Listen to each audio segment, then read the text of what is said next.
Welcome back to Should You Watch This with the Popcorn Priest? I'm your host, Chris Compton. Today, we're stepping into a very different kind of story, one rooted in faith, sacrifice, and the power of endurance.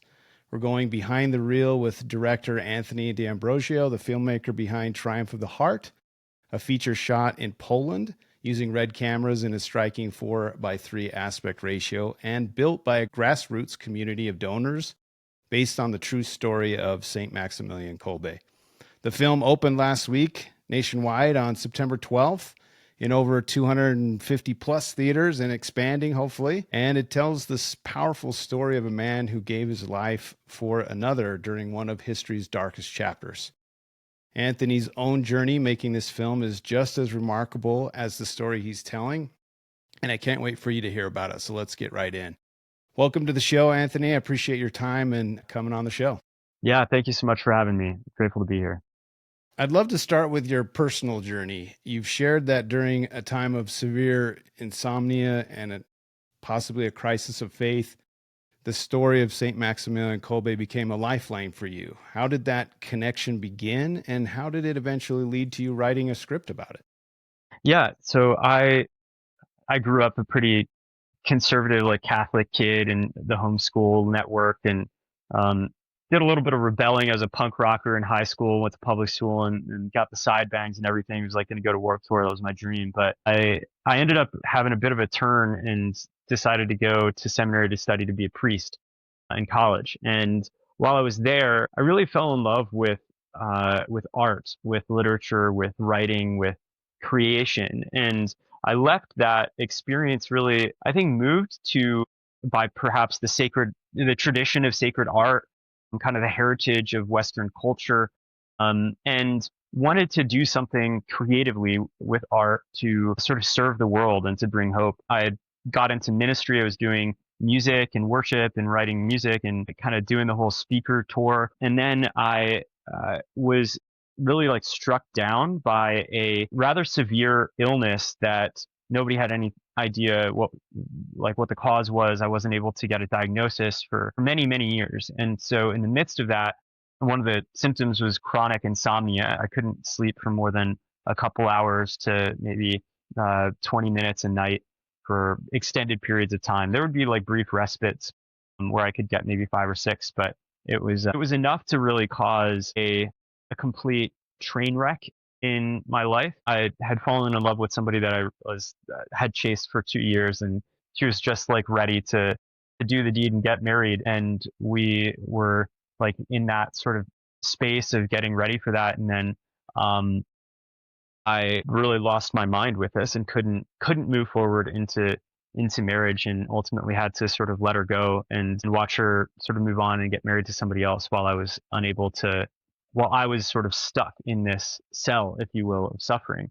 And I lost my faith. I lost my desire to live, really, and was asking kind of that fundamental question of what's the value of living? What's the value of life if I know that the rest of this time could potentially just be suffering? If I don't get a diagnosis, like my life can't amount to anything. And I came across the story of Saint Maximilian Kolbe while I was doing a freelance writing project. I'd heard certain details about it before. He's pretty well known in my faith tradition. I think that, when you sacrifice your life to save another person's life and are willing to undergo a pretty intense, brutal death in order to do that, I think it's a story that gets around. So that's Yeah. something that I had heard of, but what I didn't know was that he stayed alive for 14 days and 14 nights inside of the starvation bunker, singing songs and reciting poetry, Polish poetry and anthems, and ultimately was able to compel all of the other people, not just in his prison block or his cell, but in all of the other cells that were around him, to sort of pick up these songs. And that this became almost like a political act that rippled throughout the whole camp and helped to save people's lives as they, in their suffering, were able to kind of remember themselves because of the songs that they were hearing from inside of this bunker. And so when I started to get a feel for the bigger picture drama, the political drama, the sort of intimate relational drama that played out in that particular small cell, it really haunted me and made me, I think I needed to gnaw on it creatively myself in order to sort of find my own way out of my darkness. Hmm.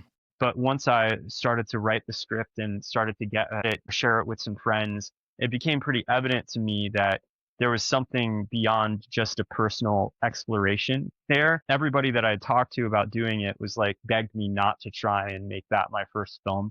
But it Really? was something that I really had to like, I had to do it, you know, I just had to. So Well, so from something deeply personal, you created this story that has the potential to inspire millions other people.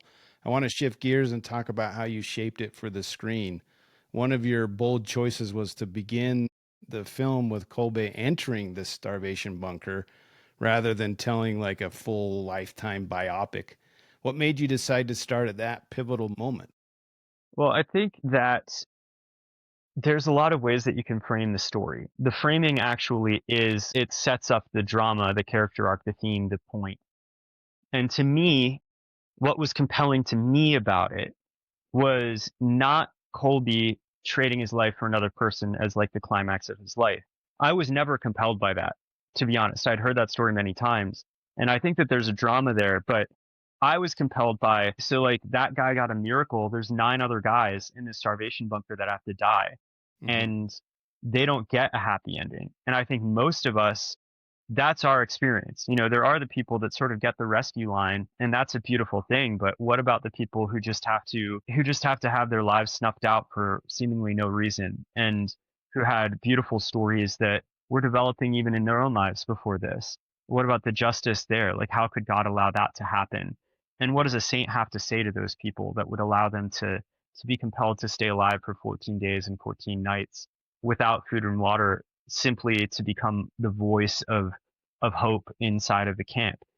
I think that is a compelling story, and starting with Colby's decision um, to trade places gives the space for that story to be told without it being kind of distracted and bogged down by all of this other, um, I guess, not unnecessary setup. And I think, yeah, to also say this just from the perspective of an artist, I hate biopics. I think that they generally suck. And it's not that I don't like historical stories. I love them, but I think that you have to have a point for a story to be held together. If you don't have that theme and that strong kind of message and moral and like voice in what the story is about, it just sort of is a bog of details. And I think we sort of, I don't know, people, country, I don't know, like we've gotten incredibly good at crafting this happens and this happens and this happens stories that are really beautiful and well shot with great soundtracks, but incredibly, it's like we've gone so far backwards in our ability to understand what the point of a story is and why we are sharing it, and to write them in such a way that it allows you to dig down into really the meaning and the DNA of life itself. So that's why I like telling a story about a historical person, but a very specific story. I actually agree. I think the idea of focusing on, instead of the whole life of Charlie Chaplin, focusing on one position or one pivotal moment in his life that really transformed what he was trying to do instead of a 3.5 hour biopic. So I agree. I agree with you on that one. Yeah. But telling the story of a saint can be tricky. Like you don't want to reduce him to a statue or a distant figure. What was most important for you in humanizing Kolbe? It was the most important thing for humanizing anybody, and this is, I think, just a writing truth, is that you have to show their flaw. You can't, no character without a flaw can be really relatable. And one of the hard parts about telling stories about heroes is that, and this is also something that of a lost art in our kind of lives now, like whatever you want to do, if you want to elevate somebody and show their heroic virtue, the instinct of the culture that's doing that is to just remove any consideration of their flaw from the story. I think Hmm. this is part of why most girl boss movies suck. And it's not that the desire there to elevate them and show their heroic virtue is bad. It's just that you're trying to do it too hard. Rub out any potential humanity of that person that makes them specific, that makes them knowable and makes them relatable to us. And then we can't sort of go on the journey. A story is a story about a character or a person that has to learn a lesson in order to change the world. Like that is what a story is. There's no other point to telling a story. Either they learn the lesson or they don't learn the lesson, and the world, that's a tragedy. When they don't learn the lesson, the world stays the same, and like nothing changes, and that's a tragedy. If they do learn the lesson, the world changes, and everything, is better, and that's a comedy. And I think what I was setting out to do with the story of Colby was to actually dialogue with his humanity, find what that was well enough in between the lines. It's like the work of a historian in some ways, to try and like understand what was real between all of the written kind of hagiography and exaltation of his memory. And so I had to go to Poland actually to do that, to actually be with the friars in his community who kind of remember him the way a family member remembers somebody, rather than the way that sort of a church remembers him as like an archetype, you know? Mm. That's a really good segue because I really wanted to talk about your filming process in Poland. It was a really fast schedule, limited resources, pretty ambitious project for this scale, but not to mention that you're, first time film director. What was the biggest challenge you faced during the production?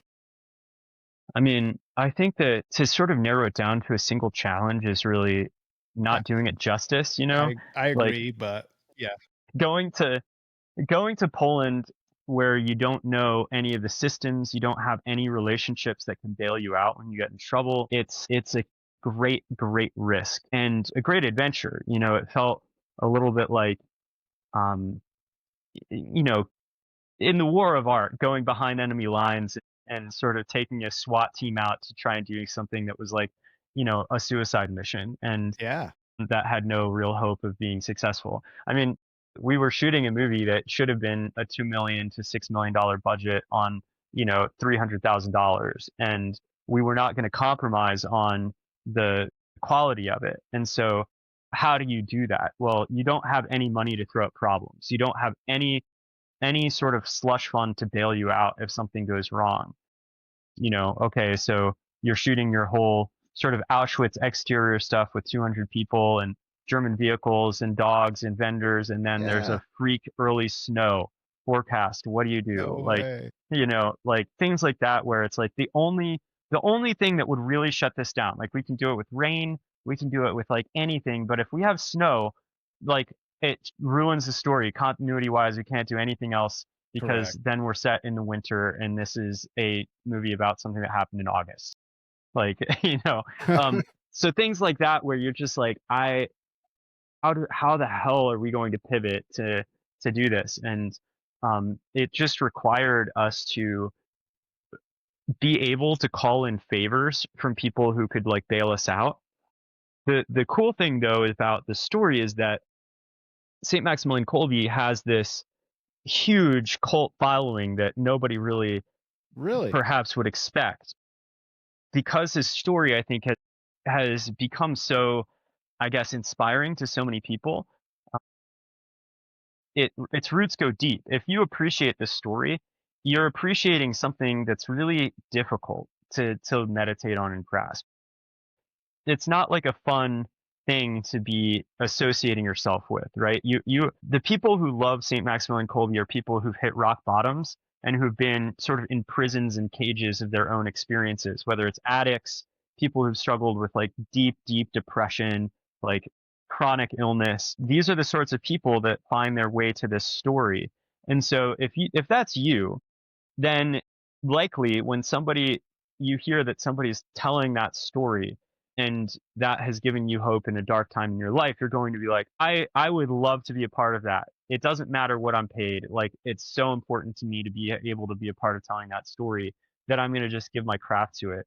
And that was what allowed us to do what we did. It's really like what we did was so impossible. I would never, ever in a million years advise anyone to try and do what we did. I would never do it again. But there was something about the fact that it like lived in this weird synchronous continuity with the story of Kolbe himself, who constantly was like stepping out to do crazy mass media type things. Like he moved to Poland moved from Poland to Japan to start his Oh, first sort yeah. of second edition of his paper. Like, how many people in the world do you know that could translate Polish to Japanese in 1940 Poland? Like, it's not the most diverse place in the world. You know what I mean? Um, and like all of them are getting sick because all of them just like have been eating meat and potatoes their whole lives and don't like spices, and now they're eating raw fish. And so, I mean, just like the intensity of what they were able to pull off, it felt like we were sort of in the footsteps, and the people who were fans of this wanted to be in those footsteps and wanted to dive into the poverty and the extremity and intensity and the starvation of it. And so it all kind of fit together as this whole. And I bet it helped being in Poland, having those people who connected with it. And you said asking them, they volunteered. They're like, I want to help because I know this story so well. Yeah, I mean, we had somebody who sold their house, quit their job, and flew out to volunteer on our set for months. We Unbelievable. had people who, like many people, who paid for their own flights to come out and volunteer to be on set with us for over a month, doing 14 to 16-hour days. Like It's a miracle. we were not a SAG, like thing in any way. It was like absolutely inadvisable and frankly like dangerous at some points. But I think that we had this sort of love for each other. Yeah, and of course, like being in Poland, there's nothing that could have allowed us to tell the story authentically outside of that. World War II stuff is laying around everywhere. You can't just sort of like saunter off to a costume department in Dallas, Texas and get 200 Auschwitz uniforms. It's not like the infrastructure is just not there. Whereas in Poland, all of that stuff is just laying around. Like you can just find World War Really? II. Yeah, you can find World War II reenactors that they just have a bunch of like German vehicles in their garage and they're farmers and they like to go out and do reenactments. Like then you can Unbelievable. pay them a couple like $100 and let them be in the movie and they're super excited about it. Like we were able to pull off some pretty cool things just because the resources for doing it were there in a way that were totally not present in the US. Well, and you mentioned other productions helping you. I listened to some stuff on your Instagram of like The Chosen, and you even said Mission Impossible. What's that about? Like, how did those people help you? Well, my network is in Dallas, Texas, and our producer for the film, Cecilia Stevenson, she was working for The Chosen when I called her up and was like, "Hey, we'd worked together before. I had told her that we had this movie and I think it was going to happen. Would she want to be come and produce?" So she left that and started working with us, and so there's a continuity, if you will, from that team and what they put together to our production. And then I guess in terms of yeah, Mission Impossible, we so this one was one of those crazy miracles. I told you about this whole snowstorm for our Yes. Auschwitz like exteriors, and we had to reschedule our entire biggest 2 days of shooting for the following week of what we were planning to shoot on. So it was like a complete like upending of our entire schedule, and it caused us to have to rehire a lot of our department heads who were not available during the rescheduled time. Mm. So art department, stunts were two of the places that we actually had to completely, find new people in under a week to like be our team. And I was like a little bit sober just about how difficult it was going to be to do all of these stunts. The schedule was just so tight that when you're working with like hundreds of extras with lots of little mini scenes that are sort of snapshots, you don't it's just really hard because you have to move all of the extras around and you have to get them to sort of behave as if they were in Auschwitz. And these aren't like my friends I'm used to sort of hiring all of my friends who are all actors and just giving them a pizza and like $50 or whatever. But like I can't do that in Poland. Like if I need to get 200 extras, I have to go through an agency, and the people who are extras are like not the brightest tools in the shed. So we had to do every single scene. Like people are getting beaten, they're getting hit, they're falling over, they're getting shot. And so to make all of that look very realistic, we needed a very, very strong stunt coordinator who could work with lots of people, was working with big sets, and who knew how to communicate with like large groups of people very quickly. So I started to put the word out of like who could do this, who could potentially help us, and was striking out quite a bit. People were giving me like massive bids that were just totally outrageous because they knew we were on a timeline. Mm, Eastern Europeans, they really know how to negotiate, man. Like they're pretty brutal to do business with. That's one thing that I learned for sure. interesting. So I get onto this call with a guy who is referred to me, and I was actually a little bit stern with him. Like I was not friendly because I was a little bit calloused and jaded from all of these other negotiations. Yeah. And he was just very humble and like, yeah, I could do it. This would be no problem for me. Let me talk to my team and see what I could do. And then I go and look at his IMDb, and he was a stunt coordinator for Mission Impossible. That was like the last project that he had done. Wow. Yeah, he was a big fan of Maximilian Kolbe and was based in LA, but is Polish. His whole team is Polish, and because of all of the like SAG stuff at the time, the SAG strikes and everything were happening, so everything was shut down. And he came back to Poland to just sort of relax and hang out, and was like, "Yeah, I would love to do this." You know what I mean? Wow. So he like did it for, I think it was like something crazy, like $1,000 for 2 days for like 5 people on his team plus a hotel, and all of them are used to doing, like $100,000 type day, Yeah. stunt stuff as a team. So it was pretty crazy. What an amazing story. I really appreciate you sharing that with me and my listeners. That's awesome. I just wanted to switch gears a little bit for our last maybe little section about like the impact and what audience should take away from this film. When I was preparing for this interview, I kept returning to Viktor Frankl's Man's Search for Meaning. And he quotes, there's a quote in there that I really like. He says, "Everything can be taken from a man but one thing, the last of the human freedoms, to choose one's attitude in any given set of circumstances, to choose one's own way." And then he also cites Nietzsche: "He who has a why to live can bear almost any how." So your film begins where most Colby stories end, which we talked about already, and it doesn't offer a conventional happy ending. So, how do those ideas, the freedom to choose attitude and the power of a why, shape the way you portray Colby and the brotherhood inside the cell? Like, how does that all come together? Yeah, that's a great question. And I appreciate you doing the research to kind of pull up Viktor Frankl, because he was a big part of the underlying philosophy, if you will, that underpins the movie. And anybody that I think has read anything about this period of history has read Viktor Frankl. It's almost like a piece of the canon for where does a first century man go to understand life. And I think what I was trying to say, and this was sort of an interesting thing, because when I set out to write it, I sort of had hope that inside of the story I would find a why that I did not have when I started to write. But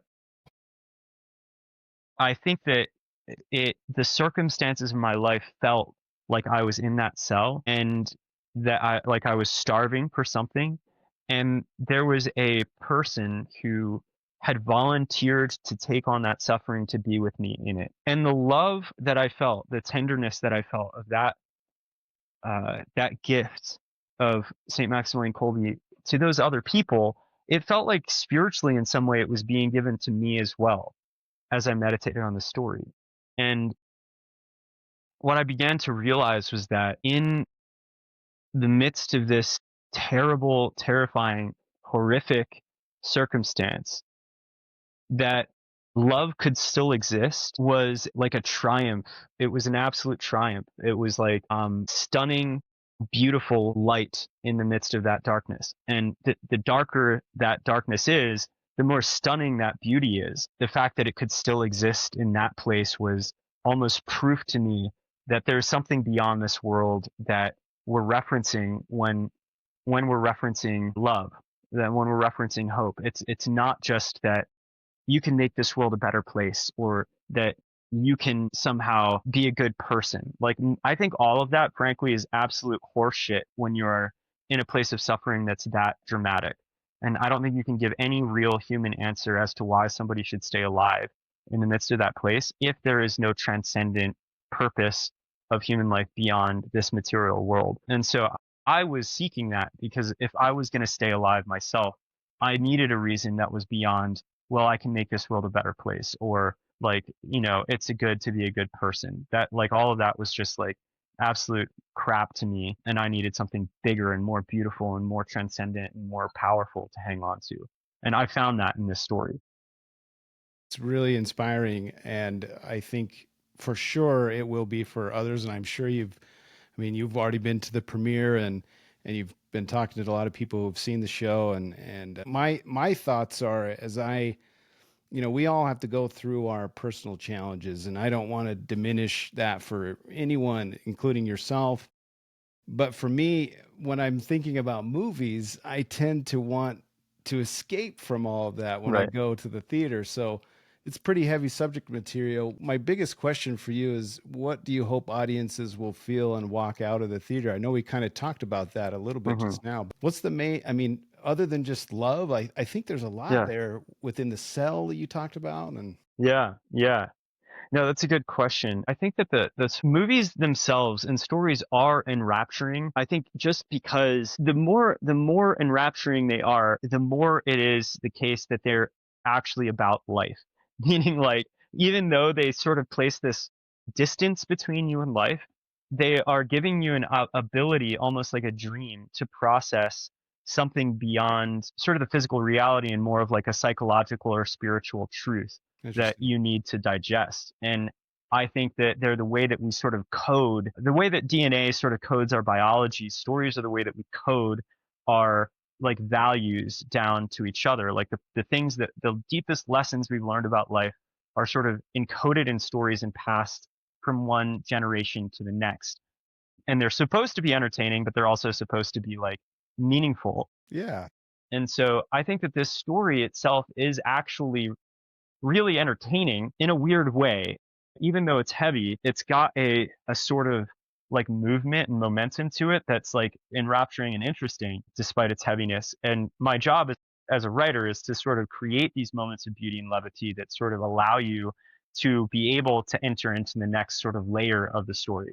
But what I hope that people get from it is the ability to have the courage to look at the things that they do not want to look at that are unresolved in their own life, and to learn the courage, I guess, that it takes, one, to face those unresolved questions, and then that sense of love and accompaniment that it's going to be okay. I think it's almost like we live with a wound that's sort of open that we're sort of holding our hand onto. And there's that sort of famous image that like a doctor has to sort of remove your hand to inspect and heal and bandage up that wound. It's really interesting. And I think that what this movie is sort of setting out to do is to sort of gently help you to remove your hand from that sort of tightly held wound and say, like, here is a balm, here is a healing ointment for that, whatever that ailment is. And it's okay to sort of let go of it and expose it, because there's going to be grace and life and hope and sort of something beautiful that's instilled in that place. And also, that there's others to help us with Right, these wounds. Like, right, I think a lot of people more and more these days are holding on to their wound by themselves and doing it privately. And I think the human experience should be reaching out to others for help, and it's hard. right. I So think especially as sort of like as modern people that have perhaps like the wealthiest and most comfortable existence of our sort of species, we don't have to live in the sort of community that has been natural for our species evolution. Like it's a completely modern invention for each person to have their own room. In the context of like how long humans have endured, never been we just have our own rooms, right? We're like totally in each other's business because we had to be. We had to be collaborative all the time to survive. That was the thing that we we were different from animals, we were different from everything else because we acted in these sort of herds that were able to collaborate with each other to change our environments. And that was how we survived. So I think when you're pointing out this underlying truth that we need each other to heal, it's harder now because we don't have to reach out to each other. We can live in a more isolated way just because we have the choice to do that. And now there's almost like this new evolution of spiritual consciousness that we have to achieve to be able to make that by choice. Vulnerability is scary. Depending on each other is scary. And that's where I think intimacy, love, like the best parts of the human experience live in that space of interdependence. And I think this movie is sort of showing how that can be created without there being anything else to sort of facilitate a beautiful life. Like there's no comfort, there's no like props, there's nothing in the cell to hang on to outside of each other. And in that poverty, something beautiful is actually able to come up and rise up. Oh, I mean, you've given me a lot to think about. On my show, I often remind listeners that if you want to see a certain kind of story being told, you need to support the art that matters to you, right? And with Mm, Triumph of the Heart being crowdfunded, backed by everyday people, helped out by the production crew of Mission Impossible, people from The yeah. Chosen, like, and it's not a big studio making this. You talked about your budget being so small. Do you see this project as part of a broader movement, maybe even a turning point for Catholic or even just faith-based cinema? I just recently Yeah. saw the article that Angel Studios sold to They're like merger going happened. public. Yeah. Yeah. Yeah, yeah. Hmm. Yeah, I don't think that it's just limited to faith-based cinema. I think that our culture, so like the film industry in the US is almost completely built for huge studio blockbusters and unable to digest or support any other type of movie. And that truth is something that you learn more and more and more every time you try to sort of ask and peel behind any layer of how the whole system works. And I mean, just for instance, for us, we sold $820,000 worth of group sales buyouts to our audience for our opening weekend. And the theaters could not handle it. Like, they don't know how to do group sales at all. They only know Really? how to put ticket sales online and sell tickets. So, like, we ended up having to, the craziest thing, we had to actually give back probably 25% of that because the theaters couldn't take on the buys. But those theaters that we like requested screens from, we're like, hey, we're going to give you like $1,500 to buy out all the seats in this theater. And they said, no, we can't take it.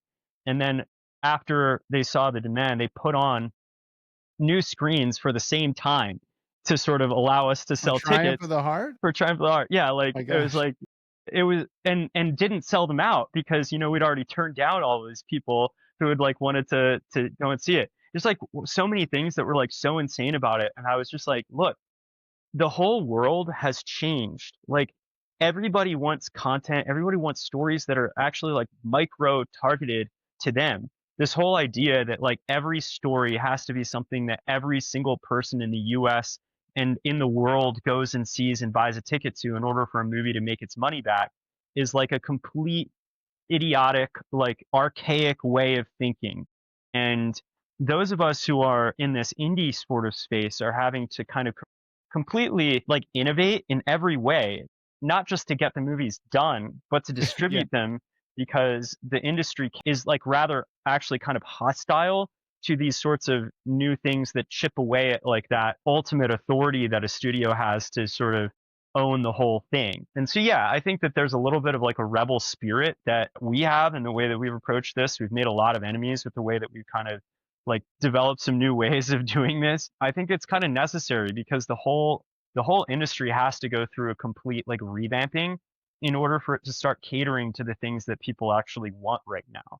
The ways that people want to buy tickets, the ways that people want to digest stories, they're all a lot more unique to the specific stories and specific communities that are made. I'm obviously sort of making something that's faith based, but I think that's just one example of a niche that itself is undergoing a complete kind of renovation. But I think every one of these, like indie horror movies, like Oh, yeah. animes, whatever, they're all True. going through these processes where like the way of distributing a movie and making it is being reinvented. And technology is a part of that, but I also think just sort of like, if a lot of people want to go and see it in a group, how do we facilitate that? That's like the reason why people want to see movies in theaters, right? It's together. Yeah. Yeah. So like, do we have to, especially for indies, right? Like most of them don't get the opportunity to do pre-sales. So how do you market a movie when the links for your screens are going to go up like 4 days before and you don't know what screens you're going to get? Like these questions that just sort of make no sense have to get resolved for the industry to sort of become healthy again. And so, yeah, anyway, me just like pontificating a little bit there, but I'll get off my soapbox for a second. No, I appreciate the insight because I think there's a lot of people, up and coming people who want to create art like this that feel like they can't because of the way this system's set up, and people like you are paving a way for that, and I think it's really powerful and empowering to others. Yeah, I I mean, I appreciate it. think there's a whole renaissance that's happening right now that like we're sort of helping to break ground in our own little way. But I look forward to the next 5 years of seeing films that are bigger and bigger, becoming cheaper and cheaper and more independent, and finding new and interesting ways to kind of get them to their audience that bypass some of the idiocy and idiosyncrasies of the current system that we have. So Yeah, yeah, there's just so many superhero movies that I can go see at the theaters. yeah, right, right, right. Well, I wanted to close our interview today. I always do this with interviews as a small lightning round of questions, and they're not. Some of them are lighthearted, and some of them aren't. So I just wanted to do a lightning round, and then we'll close. But Great. what was your favorite food when you were in Poland? Was there some like a go-to food that you liked? We would have we would always oh, yeah. So we actually called it Polish breakfast, Okay, and our team was so overcranked that we couldn't do anything to actually cook for ourselves, and we found this weird combination of things, a can of tuna fish, and avocado, and Poland, they do a lot of beets, so, like, okay, canned beets, we would just, like, mix all that together, and that was our breakfast every morning. It's actually really delicious and very, like, highly dense in nutrition, interesting. um, and it all of those foods sort of fit into what we could. Those who were doing the Auschwitz fast, as they were like starving themselves, were able to eat it. So that was really fun. So that's a cool story. Yeah. What about your favorite moment on set? Oh, so many. I there was a particular there's a particular moment where at the end of production, everybody's getting a little bit loopy, and we had to shoot a lot of transition stuff that we hadn't gotten. It was kind of like our last day to just sort of get whatever in between things were necessary. And one of the things we needed to get was all of the guys sleeping, like in different positions Okay. for, different sort of montages of time passing. And what was hilarious was that as we were filming them acting like they were sleeping, the main actor who plays Colby actually fell asleep and started snoring. And so we all just like got up and quietly left the cell and Wow. closed the door. And I just like yelled action really loud through the door. And he like pops up, has no idea what he's like completely like, where am I? And finally all kind of like broke in laughing after a few seconds of letting him sit in his sort of like mystery. Another one was that I have a identical twin brother and I didn't tell anybody. And so I actually had him come out No way. to Poland one day and he wore my clothes and just started sort of talking to the actors in the morning like I normally do. And then after about 15 minutes of them talking, I walked in the same outfit and they just had this like hilarious kind of like alternate dimension reality shift, like their mind bending and breaking. It was really funny to watch. So those are two funny moments. I bet it's really useful to have these kinds of moments interlaced between these heavy scenes that you've got to really perform at, and having that to break the tension is probably good on your part to foster that. So that's pretty cool. Yeah, honestly, it wasn't like we had to try. Like It just we happened. loved each other so much and went through so much together that anytime you have that, if you actually I think most sets they tend to have so much stress and tension and pride and competition. Like it's really hard to have fun, but especially by the end of a shoot. But if if you've been on one of those sets where it's like, man, they've got a great team and great culture and everybody's like taking care of each other and they go through all of that kind of trauma together that's like required to make a movie. Like they're all just sort of like brothers and sisters by the end. There's no censorship and I think there's something really beautiful. I think that's why a lot of people do it is because they want that like high of the connection that ends up happening by the end of a shoot if you have a good one. So yeah, we definitely had that. Well, that's it's a really cool to hear from you, the creator, to talk about these vignettes, and it's really fun because I think that's what us as moviegoers miss about these productions. We don't get to see those little interactions. So I appreciate you Yeah, sharing that. But absolutely. I know we've covered a lot today, from your personal journey to the incredible story of St. Maximilian Kolbe and the making of Triumph of the Heart. But before we wrap up, I just wanted to give you the floor. Is there anything that maybe I didn't ask that you'd like to share with listeners or viewers? Maybe something you want them to take away from the film, or even from your own story that maybe I missed?